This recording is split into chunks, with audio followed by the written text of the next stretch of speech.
Hello friends, welcome to our channel study for you. So guys, जैसा कि आज जो आपका एसएससी एमटीएस का 4 मई के फर्स्ट शिफ्ट का एग्ज़ाम हो गया है दोस्तों, जिसका जो है मैं आपको बिल्कुल 100% एक्यूरेट आंसर के साथ जो है इस वीडियो में बताऊंगा। तो देख लेते हैं कि किस प्रकार के जो है आज आपके 4 मई के फर्स्ट शिफ्ट के एग्ज़ाम में जो है प्रश्न पूछे गए हैं। उससे पहले एक बात और दोस्तों, कि जिन्होंने भी अगर चैनल को सब्सक्राइब नहीं किया है तो एसएससी एमटीएस एग्ज़ाम से रिलेटेड पल पल की अपडेट के लिए जो है चैनल को सब्सक्राइब ज़रूर कर दीजिएगा। और बगल में ही आपको एक बेल आइकन यानी घंटे का निशान भी दिख रहा होगा, तो आप उसे भी जो है ज़रूर प्रेस कर दीजिएगा। तो चलिए वीडियो को स्टार्ट करते हैं। तो आज का जो आपका पहला क्वेश्चन आया था कि सितारा देवी ये जो किस नृत्य शैली से संबंधित है। तो देखिए, ये जो आपका सितारा देवी है ना, ये कथक नृत्य से संबंधित है। तो कथक आपका यहाँ पे करेक्ट आंसर होगा। इसके अलावा बात कर ले, ये जो आपका कथक है ये किस राज्य का शास्त्रीय नृत्य है। तो देखिए, ये जो आपका कथक नृत्य है ना, ये आपका उत्तर प्रदेश राज्य का जो है एक शास्त्रीय नृत्य है। तो ये फैक्ट भी आपको ध्यान में रखना है। इसके अलावा सितारा देवी के पुरस्कार की बात कर ले तो इन्हें 1969 में संगीत नाटक अकादमी पुरस्कार से सम्मानित किया गया था और 1973 में जो है पद्मश्री पुरस्कार से सम्मानित किया गया था। तो ये फैक्ट भी आपको ध्यान में रखना है। इसके अलावा कथक के प्रमुख कलाकारों के नाम अगर देख ले तो जैसे कि लच्छू महाराज, अच्छन महाराज, शंभू महाराज, जमयाती जोशी, चंद्रलेखा, शोभना नारायण, गोपी कृष्ण, बिरजू महाराज, सुखदेव महाराज, मालविका सरकार, इन सभी का जो संबंध है ना, ये आपका कथक नृत्य से है। तो ये फैक्ट भी आपको ध्यान में रखना है।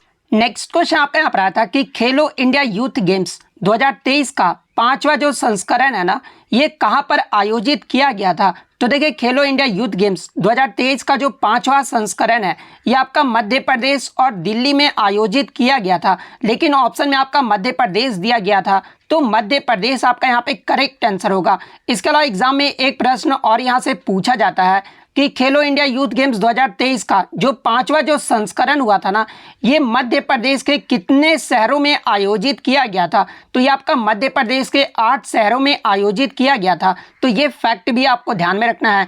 इसके अलावा खेलो इंडिया यूथ गेम्स 2023 के अगर पदक तालिका की बात कर ले तो देखिए, पहले स्थान पे जो आपका राज्य रहा था ये आपका महाराष्ट्र राज्य रहा था। महाराष्ट्र ने जो टोटल 161 पदक जीते थे, जिसमें महाराष्ट्र के द्वारा 56 जो वो गोल्ड मेडल जीता गया था, 55 जो वो आपका सिल्वर मेडल जीता गया था और 50 जो था वो आपका ब्रॉन्ज मेडल जीता गया था। सेकंड स्थान की बात कर ले तो सेकंड पायदान पे जो आपका हरियाणा राज्य रहा था, हरियाणा ने जो टोटल 128 पदक जीते थे, जिसमें 41 जो वो गोल्ड मेडल, 32 जो वो आपका सिल्वर मेडल और 55 जो था वो आपका ब्रॉन्ज मेडल जीता गया था।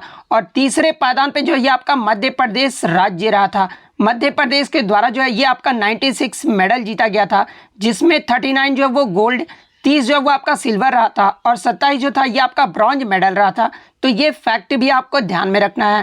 इसके अलावा बात कर ले, खेलो इंडिया यूथ गेम्स का पहला जो एडिशन यानी पहला जो संस्करण हुआ था ये कब हुआ था। तो देखिए, खेलो इंडिया यूथ गेम्स का जो पहला संस्करण है ना, ये आपका 2018 में हुआ था। और कहाँ पर आयोजित किया गया था, तो ये आपका दिल्ली में आयोजित किया गया था। इसके अलावा मैं आपको बता दूं कि खेलो इंडिया यूथ गेम्स का जो पुराना नाम जो है वो पूछा जाता है। तो देखिए, खेलो इंडिया यूथ गेम्स का जो पुराना नाम था ना, वो आपका खेलो इंडिया स्कूल गेम्स था। तो ये फैक्ट भी आपको ध्यान में रखना है। इसके अलावा बात कर ले सेकंड एडिशन यानी दूसरा संस्करण जो ये कब हुआ था, तो ये आपका 2019 में पुणे महाराष्ट्र में आयोजित किया गया था। तीसरे संस्करण की बात कर ले तो देखिए, तीसरा संस्करण जो ये आपका 2020 में असम गुवाहाटी में आयोजित किया गया था। चौथे संस्करण की बात कर ले तो देखिए, चौथा जो संस्करण है ना, ये आपका 2021 में होना था, लेकिन कोविड-19 की वजह से जो ये आपका स्थगित कर दिया गया था और ये जो आपका 2022 में हुआ था। तो देखिए, चौथा जो संस्करण है ना, ये आपका 2022 में हरियाणा पंचकुला में आयोजित किया गया था और 5वां संस्करण जो ये आपका मध्य प्रदेश में आयोजित किया गया था। तो ये सारे फैक्ट जो आपको ध्यान में रखना है। नेक्स्ट क्वेश्चन आपका यहाँ पर आया था कि who is known as queen of thumri यानी ठुमरी की रानी के रूप में जो है ये किसे जाना जाता है। तो देखिए, ठुमरी की रानी के रूप में जो है ये गिरिजा देवी को जाना जाता है। तो गिरिजा देवी आपका यहाँ पे करेक्ट आंसर होगा।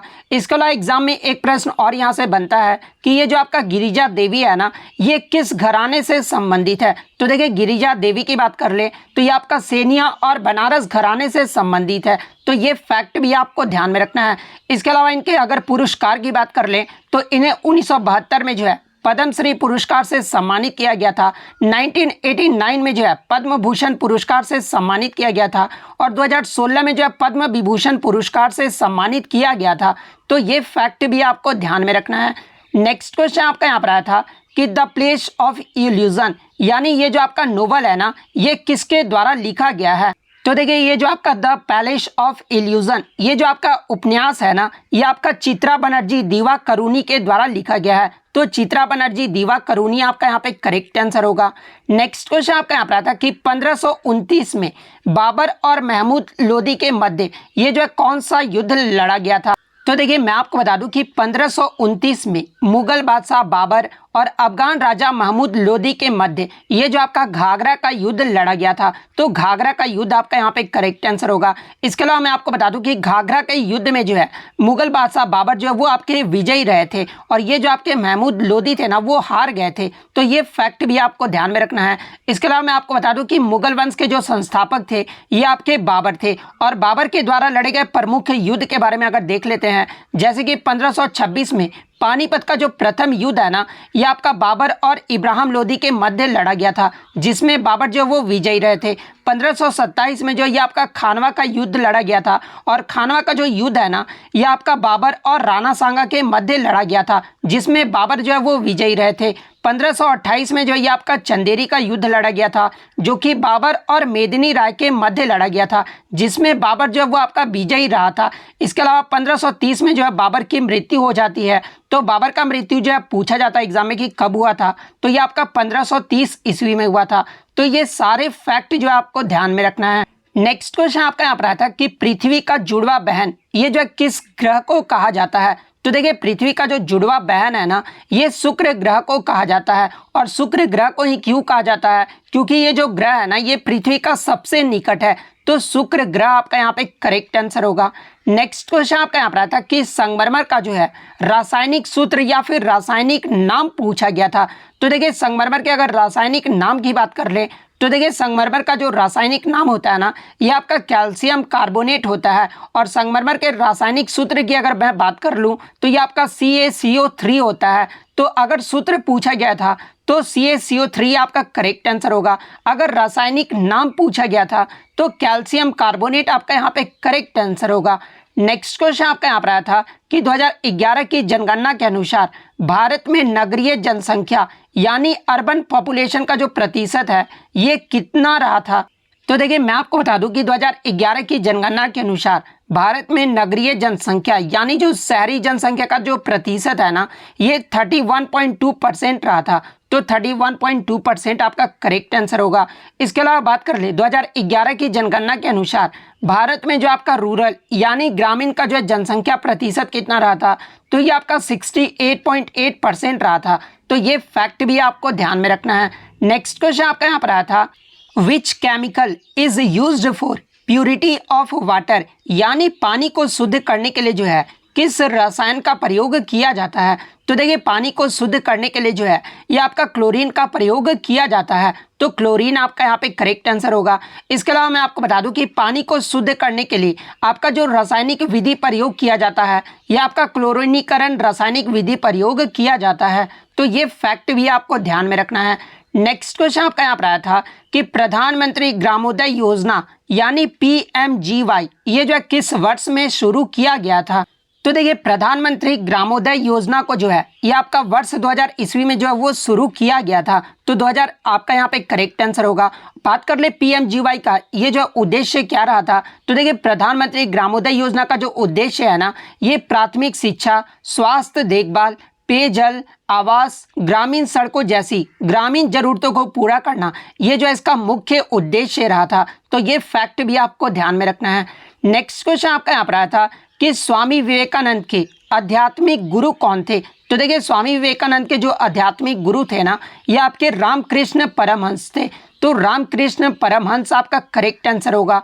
नेक्स्ट क्वेश्चन आपका यहाँ पर आया था कि आगरे के किले का निर्माण ये जो है किसने करवाया था। तो देखिए आगरे के किले को जो है आगरा का लाल किला भी कहा जाता है और इस किले का जो निर्माण है ये मुगल सम्राट अकबर के द्वारा 1565 के आसपास जो है इसका निर्माण जो वो शुरू किया गया था। इसके अलावा बात कर ले आगरे के किले का निर्माण ये जो है पूर्ण यानी पूरा कब हुआ था, तो ये आपका 1573 में जो वो पूरा हुआ था। तो मुगल सम्राट अकबर आपका यहाँ पे करेक्ट आंसर होगा। इसके अलावा एग्जाम में एक प्रश्न और यहाँ से पूछा जाता है कि आगरे के लाल किले को जो है यूनेस्को के विश्व धरोहर स्थल जो है वो कब घोषित किया गया था। तो ये आपका 1983 में जो वो घोषित किया गया था। तो ये फैक्ट भी आपको ध्यान में रखना है। नेक्स्ट क्वेश्चन आपका यहाँ पर आया था कि सुल्तान ऑफ जौहर कप 2022 ये जो है किस देश के द्वारा जो है वो जीता गया है। तो देखिए सबसे पहले हम लोग बात कर लेते हैं सुल्तान ऑफ जौहर कप के बारे में। तो देखिए ये जो आपका सुल्तान ऑफ जौहर कप है ना ये आपका पुरुष का जो एक हॉकी टूर्नामेंट है और ये जो आपका 2022 में जो है ना ये आपका जोहोर बारू मलेशिया में जो है ये आपका आयोजित किया गया था। और ये 2022 में कौन सा संस्करण रहा था। तो देखिए सुल्तान ऑफ जौहर कप 2022 का जो ये आपका 10वां संस्करण रहा था। तो ये फैक्ट भी आपको ध्यान में रखना है। इसके अलावा मैं आपको बता दूं कि इस प्रतियोगिता में जो है आपके 6 टीमों ने जो वो भाग लिया था और इसमें जो विजेता टीम रहा था ना वो आपका भारत देश रहा था। भारत ने जो है ऑस्ट्रेलिया को पेनल्टी शूटआउट में जो है 5-4 से हराकर जो है ये भारत जो विजेता रहा था। तो भारत आपका यहाँ पे करेक्ट आंसर होगा। अगर उप विजेता पूछ ले उप विजेता कौन रहा था तो ये आपका ऑस्ट्रेलिया देश रहा था। और तीसरे स्थान पे कौन सा देश रहा था तो ये आपका ग्रेट ब्रिटेन रहा था। तो ये फैक्ट भी आपको ध्यान में रखना है। इसके अलावा बात कर ले आपके सुल्तान ऑफ जौहर कप 2022 के जो है सर्वश्रेष्ठ गोल स्कोरर कौन रहे थे, यानी सबसे ज़्यादा जो गोल है वो किसने किया था। तो ये शारदानंद तिवारी के द्वारा किया गया था जो कि भारतीय हॉकी प्लेयर हैं और इन्होंने जो पूरे टूर्नामेंट में 7 गोल किए थे। तो ये फैक्ट भी आपको ध्यान में रखना है। नेक्स्ट क्वेश्चन आपका यहाँ पर आता है कि कवास पावर प्लांट यानी कवास जो पावर प्लांट है ना ये कहाँ पर स्थित है। तो देखिए ये जो आपका कवास पावर प्लांट है ये आपका गुजरात राज्य में स्थित है। तो गुजरात आपका यहाँ पे करेक्ट आंसर होगा। नेक्स्ट क्वेश्चन आपका यहाँ पर था कि कोदो और कुटकी ये जो है किस तरह के फसल के उदाहरण है। तो देखिए ये जो आपके कोदो और कुटकी है ना ये बाजरा फसल के उदाहरण है। तो बाजरा आपका यहाँ पे करेक्ट आंसर होगा। नेक्स्ट क्वेश्चन आपका यहाँ पर था कि उगादी त्यौहार ये जो है किसके उपलक्ष्य में मनाया जाता है। तो देखिए मैं आपको बता दूं कि ये जो आपका उगादी त्यौहार है ना ये तमिल का जो एक नव वर्ष का जो वो त्यौहार है और इसे जो है कर्नाटक, आंध्र प्रदेश, तेलंगाना जैसे राज्यों में नव वर्ष के रूप में जो वो मनाया जाता है। तो नव वर्ष आपका यहाँ पे करेक्ट आंसर होगा। इसके अलावा मैं आपको बता दूं कि ये जो आपका उगादी त्यौहार है ना ये किस महीने में मनाया जाता है। तो ये आपका चैत्र माह यानी मार्च या अप्रैल के महीने में जो है उगादी त्यौहार को मनाया जाता है। तो ये फैक्ट भी आपको ध्यान में रखना है। इसके अलावा बात कर ले उगादी त्यौहार में ये जो है किस भगवान की पूजा की जाती है। तो देखिए उगादी के त्यौहार में सृष्टि की रचना करने वाले ब्रह्मा जी की जो है वो पूजा की जाती है। तो ये फैक्ट भी आप ध्यान में रखिएगा। नेक्स्ट क्वेश्चन आपका यहाँ पर आता कि सितंबर 2022 में केंद्रीय वित्त मंत्री निर्मला सीतारमण के द्वारा जो है दक्षिण एशियाई अध्ययन के लिए कौन सा ई लर्निंग प्लेटफॉर्म जो है वो लॉन्च किया गया था। तो देखिए मैं आपको बता दूं कि सितंबर 2022 में निर्मला सीतारमण के द्वारा दक्षिण एशियाई अध्ययन के लिए ये जो आपका भारत विद्या जो ई लर्निंग प्लेटफॉर्म था ना इसे जो वो लॉन्च किया गया था। तो भारत विद्या आपका यहाँ पे करेक्ट आंसर होगा। इसके अलावा बात कर ले ये जो आपका भारत विद्या ये जो आपका ई लर्निंग प्लेटफॉर्म है ना इसे जो है किसके द्वारा डिजाइन और विकसित किया गया था। तो इसे जो है BORI यानी भंडारकर ओरिएंटल रिसर्च इंस्टीट्यूट के द्वारा जो है इसका डिजाइन और विकसित किया गया था। तो ये फैक्ट भी आपको ध्यान में रखना है। नेक्स्ट क्वेश्चन आपका यहाँ पर आता कि कैबिनेट मिशन ये जो है भारत में कब आया था। तो देखिए ये जो आपका कैबिनेट मिशन है ये आपका क्लेमेंट एटली यानी उस समय जो ब्रिटेन के जो प्रधानमंत्री थे ना वो आपके क्लेमेंट एटली थे और इनके द्वारा जो है भारत में भेजा गया एक उच्च स्तरीय मिशन था जो कि आपका मार्च 1946 में जो है कैबिनेट मिशन को भारत में भेजा गया था। तो मार्च 1946 आपका यहाँ पे करेक्ट आंसर होगा। इसके अलावा बात कर ले ब्रिटिश सरकार के द्वारा कैबिनेट मिशन को जो है किस उद्देश्य से जो है भारत भेजा गया था। तो देखिए मैं आपको बता दूं कि ब्रिटिश सरकार ने जो है भारतीय नेतृत्व को शक्तियों के हस्तांतरित पर चर्चा करने यानी भारत की एकता की रक्षा करना और उसकी स्वतंत्रता प्रदान करने के लिए जो है कैबिनेट मिशन को भारत भेजा था। तो ये फैक्ट भी आपको ध्यान में रखना है। नेक्स्ट क्वेश्चन आपका यहाँ पर आता कि सम्राट अशोक ने किस युद्ध के बाद जो है भौगोलिक आधिपत्य की नीति को जो है त्याग दिया था और धर्म घोष को जो है वो अपनाया था? तो देखिए सम्राट अशोक के द्वारा कलिंग का युद्ध जो कि आपका 261-62 ईसा पूर्व में लड़ा गया था और इसी युद्ध के बाद जो है भौगोलिक आधिपत्य की नीति को जो वो सम्राट अशोक ने त्याग दिया था और धर्म घोष को जो वो अपना लिया था। तो कलिंग का युद्ध आपका यहाँ पे करेक्ट आंसर होगा। और इसी कलिंग युद्ध के बाद जो है सम्राट अशोक ने बौद्ध धर्म को भी जो वो अपनाया था। तो ये फैक्ट भी आपको ध्यान में रखना है। नेक्स्ट क्वेश्चन आपका यहाँ पर आया था कि आपका जो ये बेलेनग्लोसस ये जो है किस संघ का एक जीव है? तो देखिए ये जो आपका बेलेनोग्लोसस है ना, ये आपका कॉर्डेटा संघ का जो है एक जीव है। तो कॉर्डेटा आपका यहाँ पे करेक्ट आंसर होगा। नेक्स्ट क्वेश्चन आपका यहाँ पर आता है कि किस नृत्य शैली को मूल रूप से जो है तमिल में सदीर या दासी अट्टम के नाम से जाना जाता था? तो देखिए ये जो आपका भरतनाट्यम है ना, इसे जो है तमिल में सदीर या दासी अट्टम के नाम से जाना जाता था। तो भरतनाट्यम आपका यहाँ पे करेक्ट आंसर होगा। और इसके अलावा मैं आपको बता दूं कि ये जो आपका भरतनाट्यम है ना, ये तमिलनाडु राज्य का एक शास्त्रीय नृत्य है। तो ये फैक्ट भी आपको ध्यान में रखना है।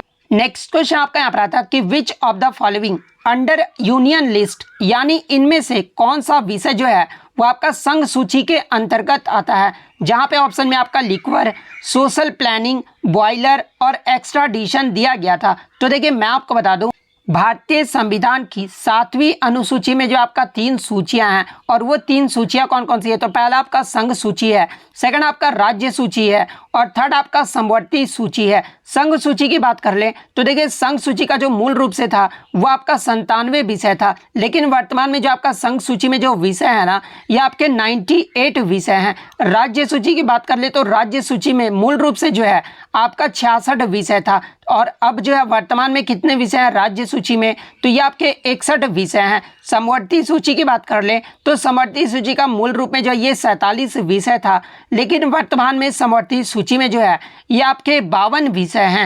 और देखिए ये जो आपका एक्स्ट्राडिशन यानी प्रत्यर्पण जो है ना, ये आपका संघ सूची के अंतर्गत आता है। तो एक्स्ट्राडिशन आपका यहाँ पे करेक्ट आंसर होगा। नेक्स्ट क्वेश्चन आपका यहाँ पर आया था कि द्वैध शासन ये जो है किस अधिनियम के द्वारा लागू किया गया था? तो देखिए द्वैध शासन को जो है ये चैम्सफोर्ड के समय भारत शासन अधिनियम द्वारा 1919 में जो है इसे लागू किया गया था। तो भारत शासन अधिनियम 1919 आपका यहाँ पे करेक्ट आंसर होगा।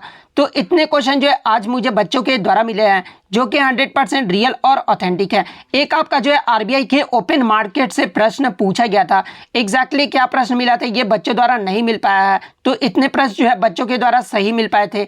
तो अगर वीडियो अच्छी लगी हो तो वीडियो को जो है लाइक जरूर कर दीजिएगा और इसी तरह एसएससी का रियल एनालिसिस पाने के लिए जो है चैनल को सब्सक्राइब जरूर कर दीजिएगा। तो मिलते हैं नेक्स्ट वीडियो में, तब तक thank you, all the best.